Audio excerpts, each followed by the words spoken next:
नमस्कार, मी डॉक्टर नारायण कावरे. आम्ही पारंपरिक शेती करत होतो आजपर्यंत. परंतु काय झालं आहे, दरवर्षी घाट्याची शेती होत होती. म्हणून आम्ही काय केलं, आपल्या अंजनगाव कृषी विभागामार्फत आत्म्याने एक नैसर्गिक शेती, पंजाबराव देशमुख नैसर्गिक शेती मिशन अंतर्गत आम्ही 100 लोक एकत्र जुळलो आणि एक सामूहिक शेती करायला सुरुवात केली. मग प्रत्येकाच्या शेतावरती असेच प्रकारचे ड्राम आहेत आणि त्यामध्ये जीवामृत तयार करतात. त्या जीवामृत तयार करण्याकरता आम्ही 10 किलो शेण घेतलेलं आहे, 5 लिटर गोमूत्र घेतलेलं आहे आणि 2 किलो बेसन आहे, 2 किलो गूळ आहे आणि वाडाळाची 1 किलो माती आहे. प्रथमतः हे देशी गाईचं शेण आहे. ज्या गाईला खांदा असतो ती देशी गाई, तिचंच गोमूत्र घेतलेलं आहे. त्यामुळे देशी गाईचं शेणात आणि गोमूत्रामध्ये जे घटक पाहिजेत आपल्याला जीवामृतसाठी ते भरपूर प्रमाणात असतात. म्हणून आपण देशी गाईचं शेण आणि गोमूत्र घेतलेलं आहे. आणि डाळवर्गीय 2 किलो बेसन घेतलेलं आहे, पीठ घेतलं आहे डाळवर्गीय. आणि त्यानंतर 2 किलो हा काळा गूळ घेतलेला आहे. हा काळा गूळ आणि बेसन आपण आता पाण्यात भिजून घेऊ. आणि ड्राममध्ये 250 लिटर पाणी आहे, 180 लिटर पाणी आहे. तर त्याच्यामध्ये आपण हे सर्व मिक्स करणार आहोत.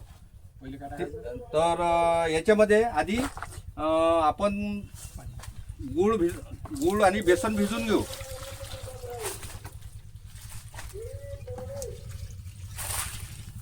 या पद्धतीनं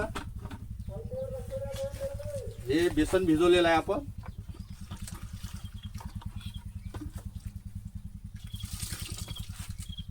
हे जे जीवाणू याच्यामध्ये तयार होतील त्याचं हे खाद्य आहे. गूळ आणि बेसन याच्यावरती ते मल्टीवाय होतात आणि त्याची वाढ होते.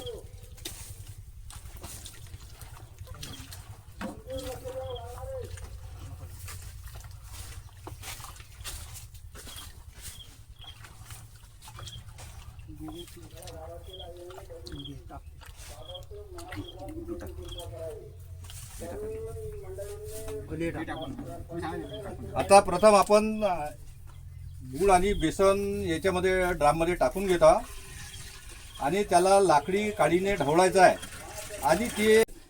आणि दुसरं असं की याला कुठलेही धातू चालत नाही. आणि हे जीवामृत, हे 5 लिटर गोमूत्र आहे.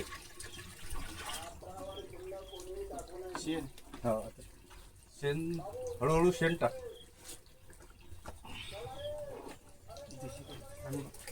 हे देशी गाईचं शेण आहे आणि हे आपल्या जीवाणूचं खाद्य आहे. याच्यामध्ये आपण जे गोमूत्र टाकलं याच्यामध्ये बरेचसे मल्टीव्हिटॅमिन्स आहेत.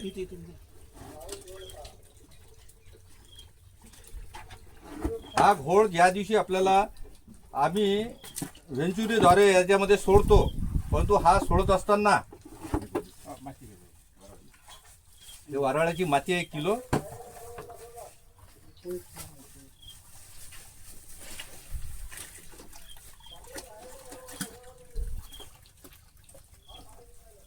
हे जर पिकाला आपण हे ढवळून ज्या दिवशी आपल्याला व्हेंचुरीमध्ये टाकायचं आहे त्या दिवशी आपल्याला हे तसंच ठेवायचं आहे, फिरवायचं नाही आहे.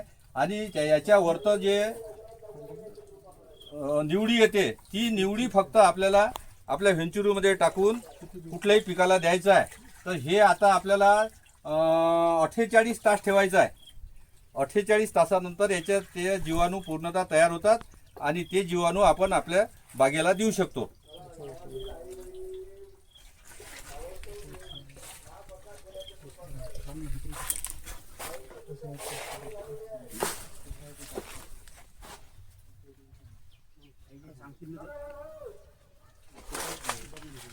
याची पिकाची गुणवत्ता वाढते आणि झाड सशक्त बनतात आणि याचा जमिनीचा पीएच मेंटेनन्स करते विशेष म्हणजे. आणि याच्यामध्ये जे फळ आहेत याची फळाची क्वालिटी आपल्या रासायनिक खतापेक्षा फार चांगली येते. आम्ही पूर्वी जे खर्चाची शेती करत होतो, परंतु आता काय झालं, याच्यामुळे आम्ही याला दर महिन्याला हे जीवामृत तयार करून ड्रिंचिंग सुद्धा करतो आणि याची स्लरी स्प्रेइंग सुद्धा करतो आणि स्लरी ड्रिंचिंग करतो. आणि याच्यावरची जी निवडी आहे ती आम्ही याच्याद्वारे व्हेंचुरीद्वारे ठिबकद्वारे पिकाला देतो.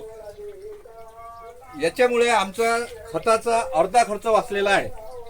आणि जे शेणखत देतो आपण किंवा रासायनिक खत आपण आतापर्यंत देत आलो आहे, त्याच्यापेक्षा अर्ध्या पैशात तुमचं पीक उभं राहते आणि तुमचा खर्च फार कमी होते. कमी खर्चाची शेती करायची असेल तर तुम्हाला जीवामृत किंवा घनामृत हे केल्याशिवाय काही पर्याय नाही.